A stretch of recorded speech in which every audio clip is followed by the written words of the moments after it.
una palabra de parte de Dios para su vida.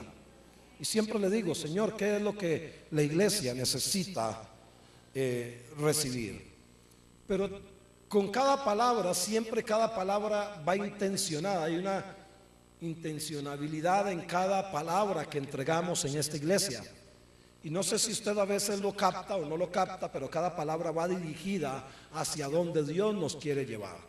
Debemos de tener claro que esta iglesia es una iglesia que debe de abocarse y enfocarse en la evangelización del no creyente, o como hemos dicho, de aquel hombre, aquella mujer que fue creyente y que en un momento se apartó.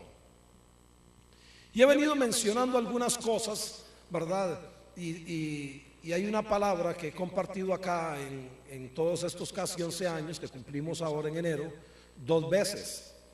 Y esa palabra ha sido sobre el libro de Hechos, con la curación, la sanidad de aquel hombre que estaba paralítico en la puerta la hermosa.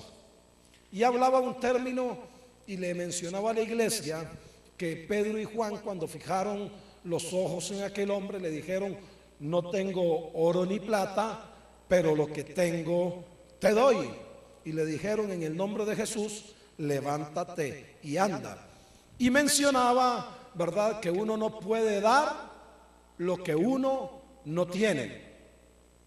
El libro de Corintios, Primera de Corintios, Pablo en el capítulo 2, si no me equivoco, sí, en el capítulo 2, en el último verso, dice, escuche muy bien, estaba hablando de la sabiduría. Y él menciona, el reino de los cielos no se basa en palabras, sino en demostración de poder. Ahora, hay que contextualizarse también. Recuerde que estaba en uno de los escenarios más filosóficos y más elocuentes de la época, donde se paraban los famosos epicúreos y todos aquellos tipos en el Areópago a establecer sus filosofías, como la de Platón y Aristóteles y todos estos tipos, que esas filosofías han sido tan fuertes que todavía al día de hoy mucho de su línea de pensamiento está vigente. Y Pablo dice que el evangelio no es mero hablar, sino que es demostración de poder. Pero uno, el eslabón, ¿cómo voy a dar lo que no tengo, perdón? Ahora, ¿cómo voy a obtener algo si no busco al dador de la vida? Y he querido titular en esta mañana esta predicación: Dios nos anhela fervientemente. Es tremendo porque quiero decir esto en el buen sentido de la palabra, pero Dios a veces parece que está mendigando nuestra búsqueda con Él. ¿Cuánto no ha hecho el Señor para que usted y yo le busquemos? ¿Hay alguno aquí que Dios le haya dicho, quiero algo diferente de ti? ¿Hay alguno que el Señor le haya dicho, yo te anhelo, yo quiero más de ti? Pero hay una lucha con todo, y no me voy a meter allí porque ya lo hemos hablado mucho. Hay una lucha tan fuerte en el individuo, y creo que hace 22 días conversábamos de lo natural que somos. La semana pasada tuvimos una palabra tremenda. ¿De qué predicaron? ¿De qué? Transformación. Gracias, porque uno se acordó. Y esto es lo que yo siempre he dicho. Usted es un pigmeo espiritual, porque ni siquiera pone en práctica lo que Dios te está hablando. Usted no alcanza cosas, porque definitivamente muchas veces su corazón no está en buscar el reino de los cielos y su justicia. Usted pasa más del 90% de la semana para dejarle un 10% del beneficio de la duda en todas sus preocupaciones que en la búsqueda de Dios. No me levante la mano, pero ¿cuántos de los que están acá tienen media hora devocional todos los días? Hace unos días atrás que predicaba, pedí que por favor levantara la mano quienes leían la Biblia en orden. No sé si usted estaba aquí, algunos estaban aquí. Y en la mañana, como 3 o 4 me levantaron la mano, y habíamos más, habíamos como unas 80 o 90 personas. Y en la tarde, de los que vinieron, levantaron la mano como 4. Dije, qué bueno, uno más por lo menos. Quiero decir que de unas 130 personas que estaban un domingo acá, tanto en la mañana como en la tarde, solamente 7 leen la Biblia en un orden. ¿No cree usted que estamos muy mal? Claro, por supuesto. La Escritura nos enseña en el libro de Santiago, el verso que acabo de citar o parafrasear. En Santiago capítulo 4 y el versículo 5, el Señor nos habla de la siguiente manera: ¿o pensáis que la Escritura dice en vano? El Espíritu que Él ha hecho morar en nosotros nos anhela celosamente. ¿Qué dice la Escritura? ¿Qué anhela el Espíritu? Nos anhela. ¿Qué podemos sacar entonces en conclusión? Que Dios quiere pasar tiempo contigo. Dios quiere pasar tiempo conmigo. Y aquí es donde acabo de citar. ¿Cómo puede ser que parezcamos o que hagamos que Dios ande mendigando detrás de nosotros? Qué prepotentes que somos, ¿verdad que sí? El Creador del cielo y de la tierra nos anhela, y usted y yo nos andamos rehusando y jugando de chiquillos malcriados, a veces por diferentes situaciones, diferentes cosas, y justificamos casi todas, ¿verdad que sí? ¿Cuántos somos buenos para justificar el no buscar a Dios? Yo he sido bueno para justificar muchas veces la no búsqueda de Dios. En el caso mío, a veces he estado trabajando tanto para la obra del Señor que me he olvidado del Señor de la obra. Y entonces digo que estoy muy ocupado. Pero el trabajar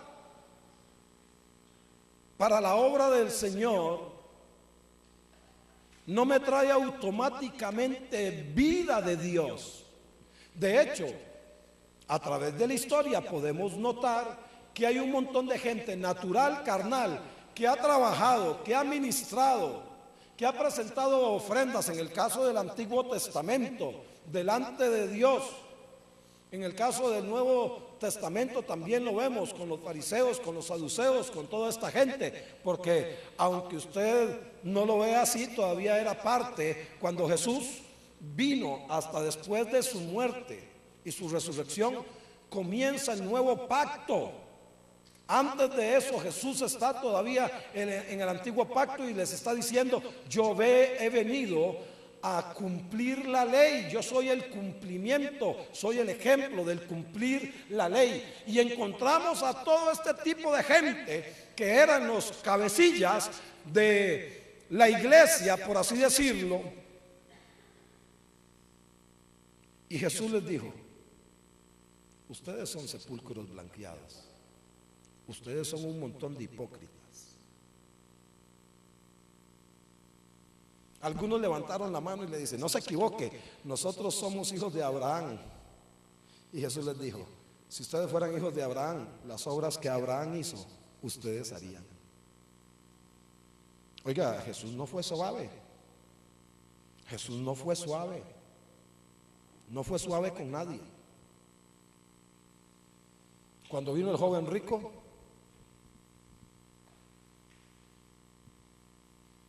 poniendo aquella cara de religiosidad.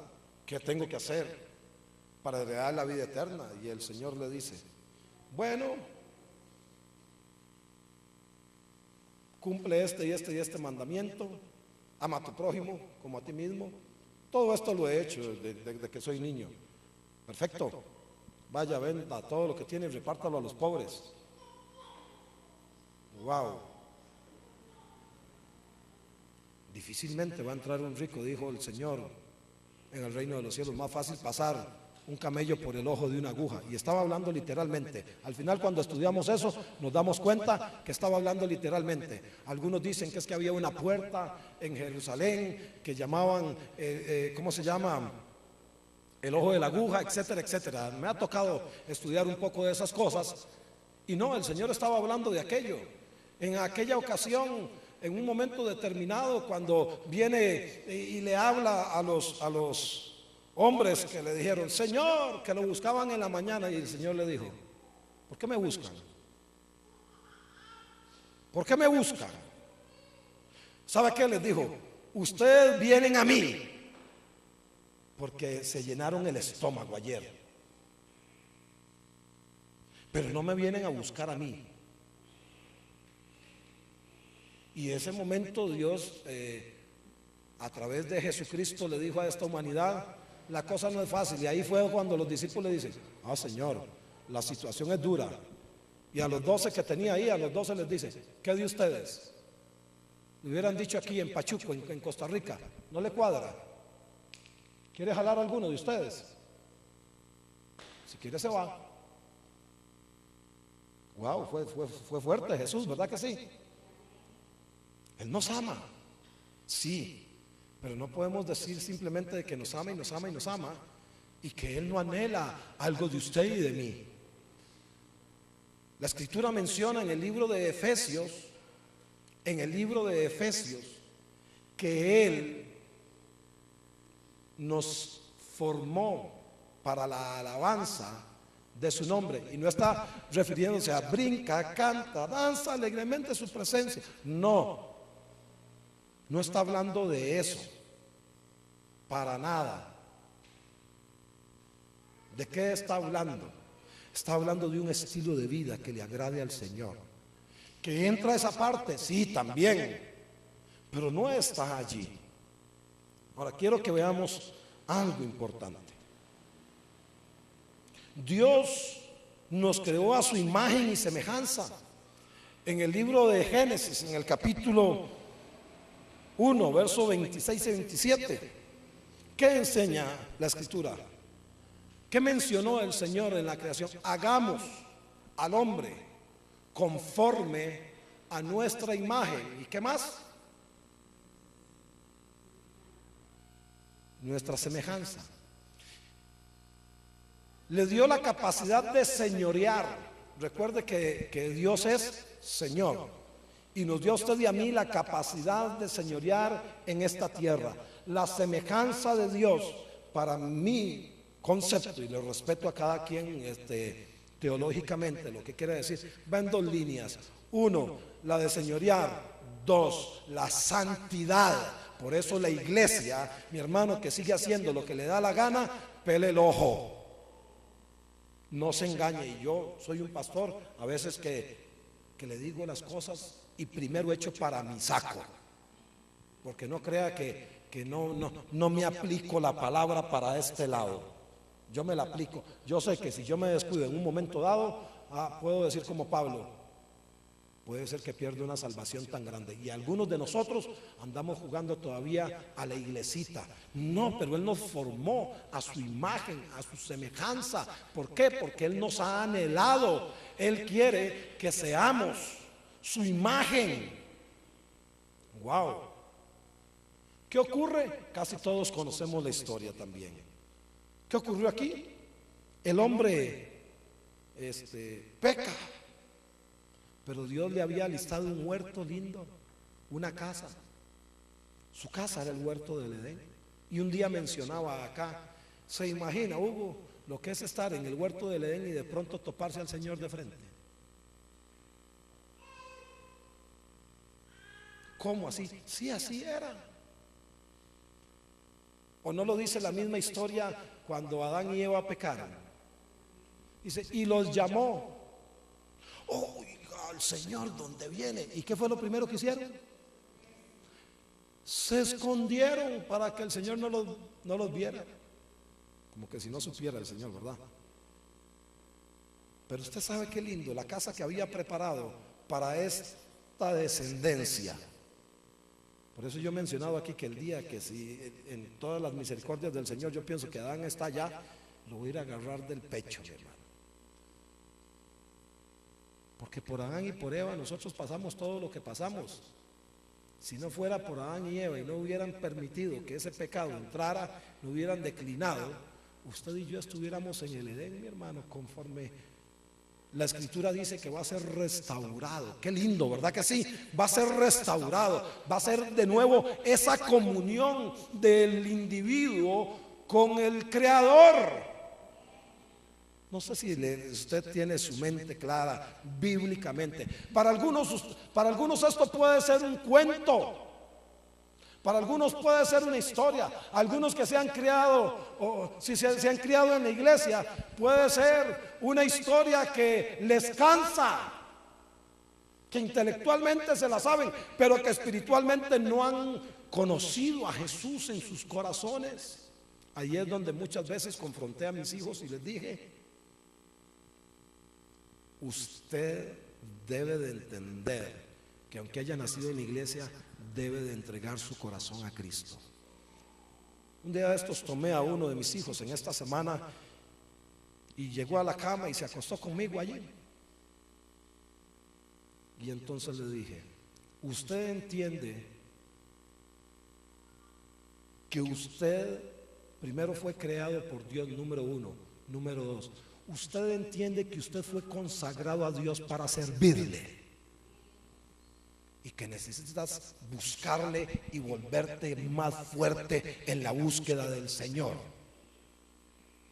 Y me dice: sí, yo lo entiendo. Digo: no quiero que lo entienda, quiero que lo ponga en práctica.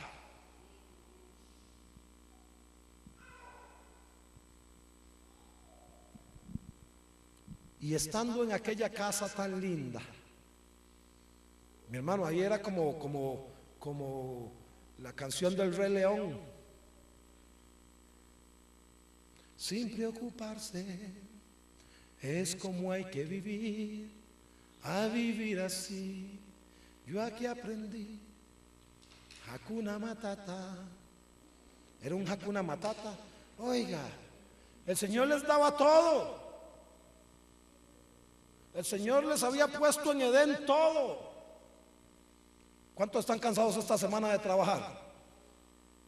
Gloria al Señor, aleluya. Qué dicha. ¿Cuántos están cansados de trabajar, la verdad? ¿Verdad que sí? Se cansa. ¿Sabe cuándo empezó el trabajito? Después del pecadito. Sí, me salió en verso y todo, ¿verdad? ¿Qué le dijo el Señor a Adán? Ahora, a partir de hoy, trabajarás y comerás lo que el sudor de tu frente produzca. Antes de eso, tranquilo, ahí producía, iba y cogía y todo lo demás. No me voy a quedar allí, pero lo que le quiero decir en esta mañana es que usted me entienda que el Señor en todo momento desde la creación nos ha anhelado a usted y a mí, y todavía hoy está vigente. El hombre, a través del pecado, lo que hace es una separación de Dios. El pecado hace una separación con Dios, y entonces comienza todo este conflicto del cual estoy hablando, que al día de hoy nos ha alcanzado a usted y a mí, y que lamentablemente ese bendito, más bien maldito pecado, no estoy maldiciendo, pero el pecado es maldición, cada día se multiplica más. Y dice la Escritura, escuche muy bien, que conforme se va multiplicando el pecado, aquí hay un peligro gravísimo para la iglesia. El amor de muchos se está enfriando. Pero el Señor nos sigue anhelando. Wow. Y vemos varios aspectos aquí o varios ejemplos de cuándo y cómo el Señor quiso restaurar la relación con el hombre a través de su presencia. Dios trae un diluvio, pero antes del diluvio se revela a Noé. ¿Y qué le dijo a Noé? Que el Señor le dice a Noé: quiero levantar una simiente santa contigo. Y envía el diluvio. Pero ¿qué ocurrió? Uno de sus hijos ve la desnudez de su padre y entonces lo maldice. Los otros dicen que porque Noé se traguió, y en aquella loquera el hombre le dio por quitarse la ropa, ¿verdad? Así que no es solamente esa droga que sale ahora, que la gente sale en carrera y se quita la ropa. El licor daba por quitarse la ropa también, en el caso de Noé por lo menos, ¿verdad? Seguro el hombre entró en calor y se desnudó, y su hijo vio y no hizo nada. Pero dice la escritura que los otros dos fueron hacia atrás y cubrieron la desnudez de su padre. Y vuelve la misma situación de pecado y se vuelve a levantar todo aquel pecado. ¿Se acuerdan de eso? ¿Conocen esa historia? Posteriormente Dios se le revela a Abraham cuando no hay pueblo y le dice: quiero hacer de ti una nación, ¿cómo? Santa. Y Dios le dice a Abraham: yo quiero hacer una nación santa. Quiero que vaya viendo cómo el Señor ha intentado atraernos a Él, seducirnos a Él. Ha hecho hasta lo imposible para que su pueblo le busque. Pero tristemente el ser humano por lo general lo que ha hecho es irse alejando del Señor. Y la historia no está muy larga.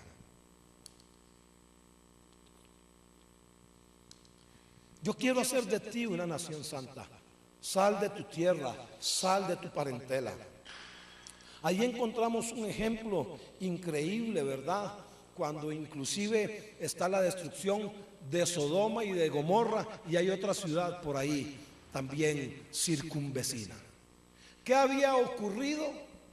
Había ocurrido que el asunto del sodomismo se había hecho una vulgaridad. No andamos muy largo tampoco. La Biblia dice que sería como en los días de Sodoma y Gomorra. Hoy fácil le echan el cuento a usted, al varón o a la mujer. Ahora estábamos en una situación con X, un matrimonio que inclusive Dios nos permitió ayudarles en un momento dado y se les ayudó hasta donde ellos permitieron. Hoy por hoy la mujer echó al hombre y hoy vive con otra mujer.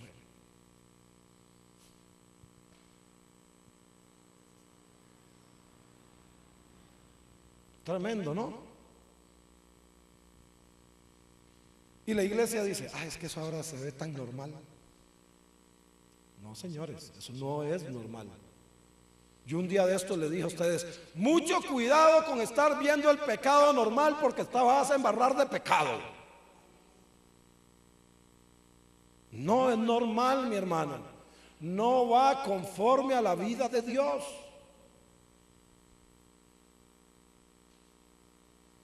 Y esto debemos de tenerlo claro.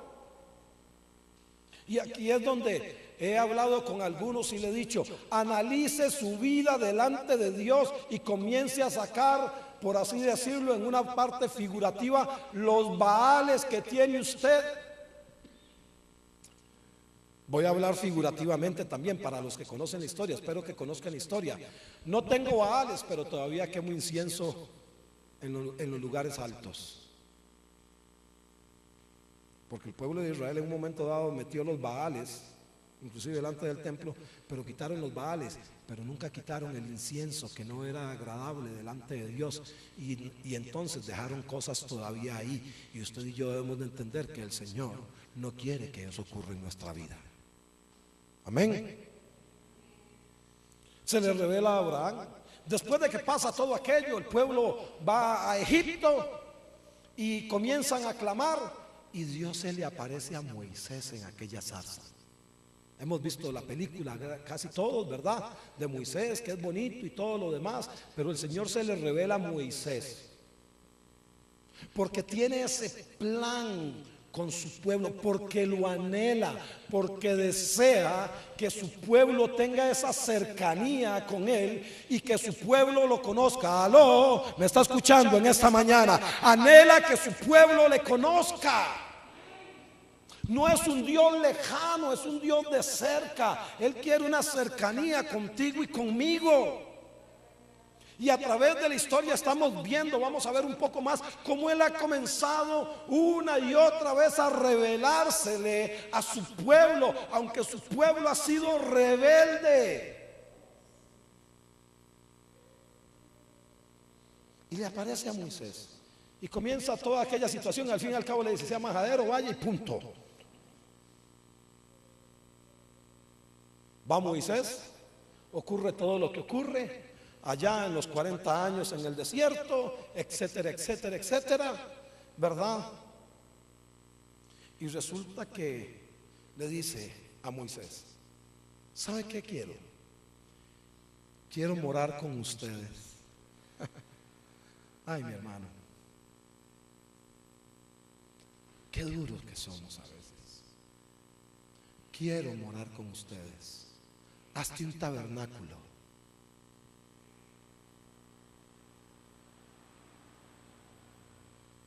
Hazte un tabernáculo. Claro, ¿cuál es el tabernáculo hoy por hoy?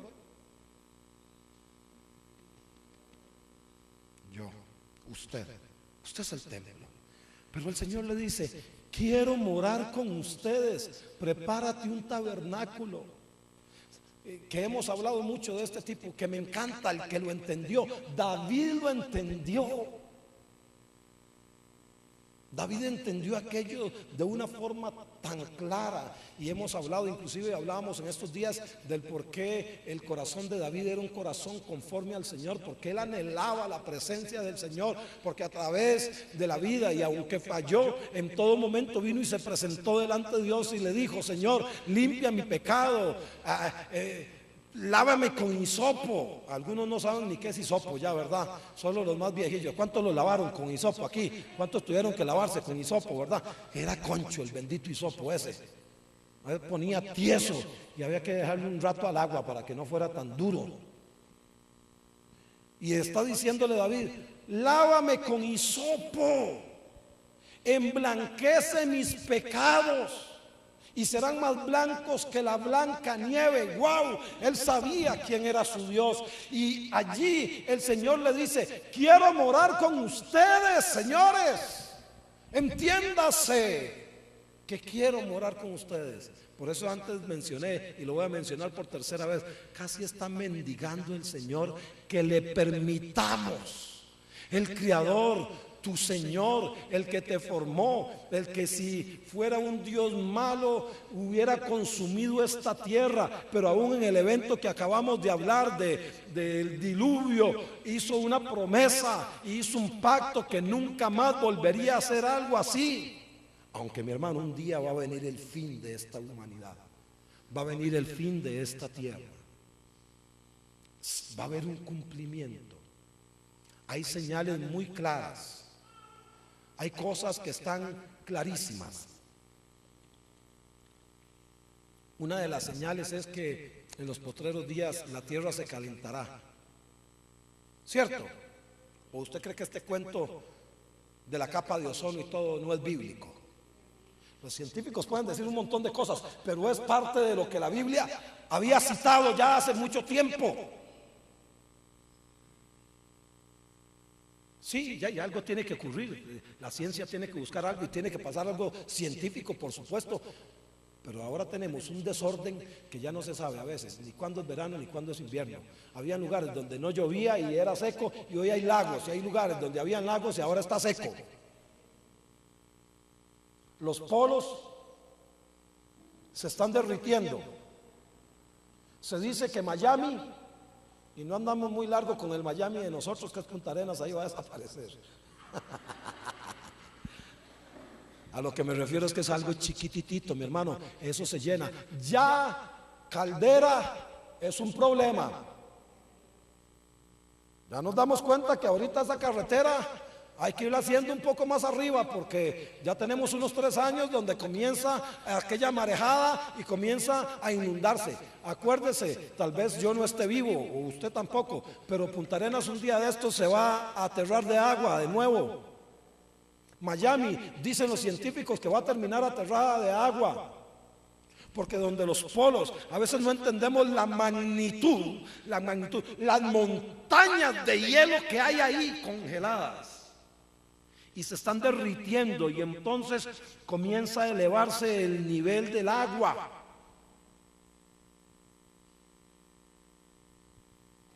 ¿A través de qué? Del calentamiento, que es bíblico. Y no me desvío de lo que estoy hablando. Constrúyete el tabernáculo porque quiero morar contigo. Vamos más allá. Después de todo aquello, lo que Israel pasa, el Señor dice: sigo anhelando un pueblo. Sigo deseando un pueblo, pero un pueblo ¿cómo? Un pueblo santo. Tenga eso siempre presente. Y recuerde que la Biblia dice: sin santidad nadie verá al Señor. Guardémonos. Recuerde que ser santo es decirle al pecado no. Y lo que yo tengo no correcto, simplemente lo rectifico, mi hermano. Es un asunto de determinación y de búsqueda al Señor. El día que usted lucha y lucha y lucha con un montón de cosas, es porque usted no está luchando por sus cosas. ¿Le quedó claro? Pero un hombre o una mujer que somete su vida a la presencia del Señor obtendrá victoria sobre esa área y sobre un montón de áreas más en su vida. Eso está clarísimo. El día que usted y yo peleamos y nos paramos como los verdaderos guerreros, la Biblia dice que ya la victoria fue consumada en la cruz del Calvario. ¿Sabe qué está haciendo Satanás? También se lo mencioné un día. ¿Cuántos han ido a pescar en algún momento dado aquí, aunque sea la trucha que usted hace así? Desde el momento que aquel pescado sale del agua, ¿verdad que cómo está ya? Está listo. Pero uno va a pescar, ya la pesca así un poquito más rústica, y de pronto usted coge el pescadillo y lo tira por allí y vuelve a tirar la cuerda, y de pronto en aquel silencio, ¿verdad?, del río, de la laguna, yo he hecho eso, de pronto hace el pez y hasta usted se asusta. Uno se asusta más si el pescado es grandecito, ¿verdad? Así está el diablo, mi hermano. Ya está pescado y lo único que está tirando son algunos aleteos, pero con esos aleteos se está asustando a más de uno y se lo está llevando. Pero fue derrotado ya. ¿Usted entiende eso? ¿Usted entiende que Satanás fue derrotado en la cruz del Calvario? ¡Aleluya! ¡Gloria a Dios! Y todavía hay gente que le anda con miedo al diablo. Por Dios santísimo. Le tienen miedo a un enemigo derrotado. Que sí tiene poder, despabilese. Sí, pero está derrotado. ¿Cuántos dan un gloria a Dios por eso? Como el Señor nos sigue anhelando, entonces lo que hace es que nos manda a Jesucristo a morar con nosotros. Y lo vemos en los evangelios, pero me gusta en Mateo capítulo 2, no lo vamos a leer, creo que casi todos conocen la historia, ¿verdad? Donde el ángel se le revela a María, luego también tiene que hablarle a José, porque José, de ahí, por supuesto que se pone un poquito espeso, la chiquilla con la cual se quiere casar, de pronto aparece embarazada y el hombre dice: este no es mío, y voy jalando. Ya, y normal, ¿no? Cualquiera lo haría. Y el ángel le dice: no, que tranquilo, no te preocupes, este ser viene de Dios, y le explica todo, y entonces él toma a la mujer, y también conocemos el resto de la historia. Espero que la conozcamos. Y Jesús viene a la tierra, mi hermano.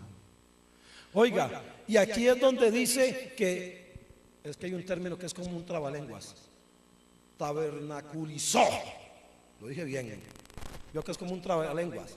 ¿Qué significa? Que Dios, vamos al principio. El Señor está en el huerto del Edén, el hombre peca, hay una separación, se revela a todos estos hombres que acabamos de decir, viene y entonces les dice, quiero morar con ustedes. Hacen el tabernáculo, al fin y al cabo, hasta el arca, escuche muy bien, una aplicación rápida también, hasta el arca mandan a volar, el arca se la llevan y todavía la andan buscando. Entregan la gloria de Dios. Israel entregó la gloria de Dios, no cuidó la gloria de Dios. Los primeros fueron los hijos de Elí, Ofni y Fines. David se preocupa por traer el arca, hace todo aquello. En mi lectura bíblica que he venido, oiga, toda la gloria que tuvo Israel después de que se murió Salomón duró 5 años. Usted sabe todo el esfuerzo de estos hombres durante 80 años para que alguien la vendiera en 5 años. Y toda aquella grandeza, lea la Biblia, toda aquella grandeza y toda aquella riqueza que hubo en el templo fue robada.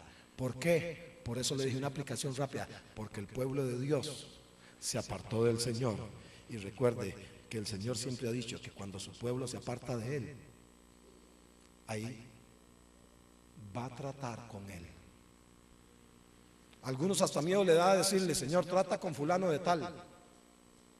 Yo a veces le he dicho, y no que soy masoquista, Señor, trata conmigo, porque yo necesito mejorar todas estas cosas. Me vuelvo a decir, no soy masoquista, pero hay cosas donde Dios tiene que tratar conmigo. Todavía hay cosas que Dios tiene que tratar conmigo, tiene que trabajar conmigo. La pregunta es, ¿estoy yo dispuesto? Mandan el arca y el Señor dice, ¿cuánto anhelo a esta gente? ¿Cuánto los amo? Voy a enviar a Jesús. Y envía a Jesús a esta tierra. Mi hermano, wow. Y viene a ser tabernáculo con nosotros. Recuerde que fue vergonzoso, pero por amor. ¿Por qué fue vergonzoso? Porque Él es santo. A veces el concepto de santidad a usted y a mí nos cuesta. No sé si a usted le cuesta. A mí a veces me cuesta el poder tener la concepción de que un día vamos a estar sin lucha, sin batalla, sin peleas, sin nada de aquello, porque todos los días hay una batalla y a veces ni siquiera con algo de pecado, algún problema, alguna situación, alguna enfermedad, algo ocurrió y entonces nuestra mente siempre está allá en aquella situación y no es que va a haber un lavamiento de cerebro, es que va a haber un cuerpo renovado, gloria a Dios. Qué lindo es el Señor, ¿verdad? Pero Él nos anhela y en aquel anhelo envía a Jesús a esta tierra.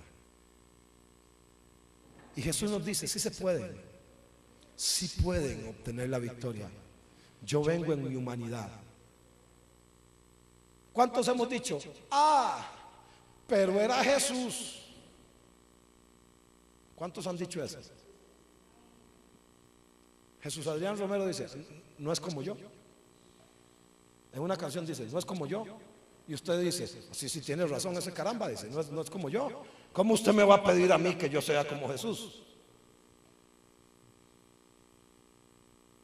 Estaba leyendo también en la escritura que viene la mujer,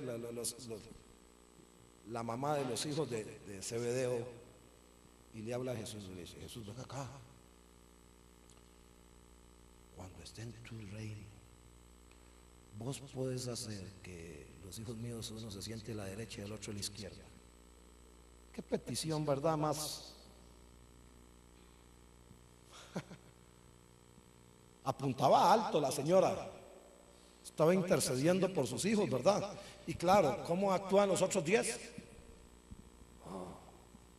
Se ponen bravos. Y Jesús le dice, ay mujer, ni siquiera entendés lo que estás pidiendo. Y eso no me toca a mí darlo. Eso lo va a dar mi Padre Celestial. Sí, van a tener un trono, dice, y ustedes van a juzgar a las 12 tribus de Israel conmigo. ¡Wow! Oiga, qué tremendo. Pero sentarse a la derecha, a la izquierda no.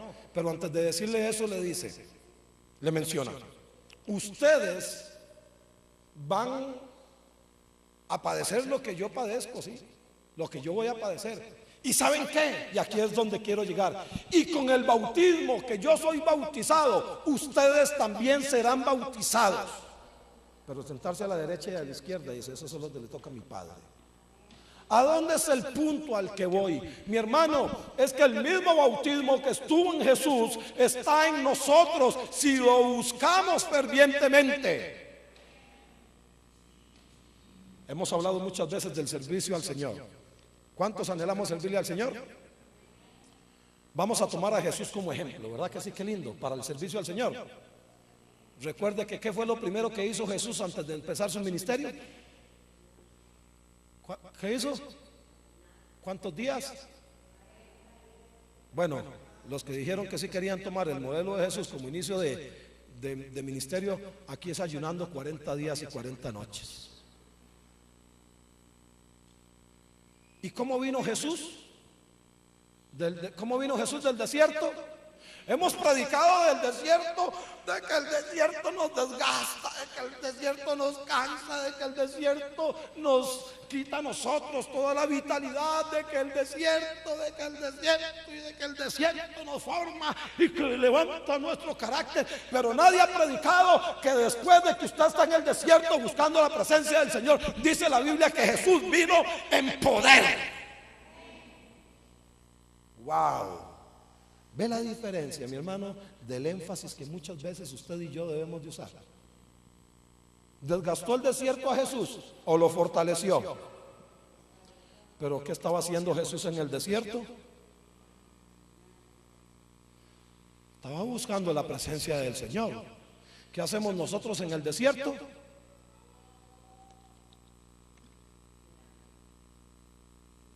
Nos quejamos. Huguito, gracias. Gracias porque no fui yo el que lo dije. En el desierto usted y yo es una quejadera que por Dios. Pero dice que Jesús vino y después de esos 40 días y 40 noches dice que tuvo hambre. Ah, delicado Jesús, después de 40 días. Yo mencionaba la semana pasada que yo hermano, en la tarde ya yo con el ayuno de la tarde estoy así, las tripas me hacen pinto con huevo. Jorge pidiendo pinto con huevo. Pero Jesús vino en el poder. Entonces, mi hermano, vuelvo a lo mismo. El Señor nos anhela y voy aterrizando en 5 minutos. Si el Señor nos anhela tanto, ¿por qué usted y yo somos tan difíciles? ¿Por qué nos cuesta rendirnos a los pies del Maestro? ¿Por qué nos cuesta entregarle nuestro corazón? Él ha hecho lo imposible. ¿Sabe? Y sigue haciendo lo imposible. Aquí hay gente que todavía, estando en la iglesia, sigue resistiendo al Señor. Y no le está permitiendo que Él venga a darle esa vida abundante. La vida suya va a ser abundante en la medida que usted busque la presencia del Señor. La vida suya va a ser abundante en el momento que usted y yo nos rindamos delante del Señor. Ayer hablábamos Esteban y yo le decía, Esteban, hay que morir. Pero morir es fácil. Morir duele. Morir es agónico. Morir es difícil. Pero si el Señor te dice, Alexis, quiero que me entregues esa área de su vida, no me gusta. Y estoy yo dispuesto a entregársela. Y entonces digo, a mí me cuesta, pero voy a comenzar a orar. Voy a comenzar a disponerme. Voy a comenzar a decirle, Dios, yo te entrego esta área. Sí, me ha costado hasta el día de hoy, pero quiero morir. Y si todavía la carne le sigue brincando, sométala al ayuno y diga, Señor, yo voy a pelear. Voy a sensibilizar mi espíritu. Voy a decirle a esta carne, no te mandas, porque aquí mi vida pertenece a Jesús. Y como Él me anhela, yo quiero ser conforme Él me creó a su imagen y semejanza. Wow. Qué diferente. Y no te digo que vas a vivir una vida color de rosa como la pantera rosa, ¿verdad? Pero vas a vivir una vida buena y abundante. No me acuerdo con quién era que hablaba. Con otra persona hablaba esta semana. Y entonces me decía, él analizaba su condición espiritual. Y me decía alguien que ha venido a la iglesia, y espero que siga viniendo nuevamente, y me decía: pastor, tuve que meditar, y tengo claridad que si en este momento muero, me voy para el infierno.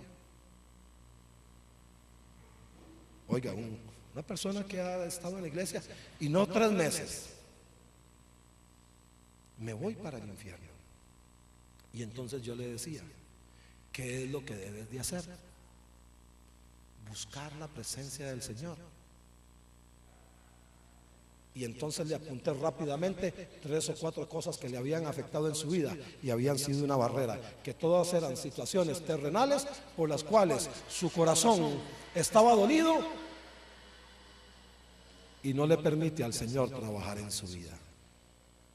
Pero ese día oramos y espero en el nombre del Señor que doblegue aquellas situaciones. Concluyo en este momento diciéndote: sabes que el Señor te anhela fervientemente. Sabes que el Señor anhela visitarte. Sabes que el Señor anhela darte más cosas. Sabes que el Señor anhela una vida abundante para ti.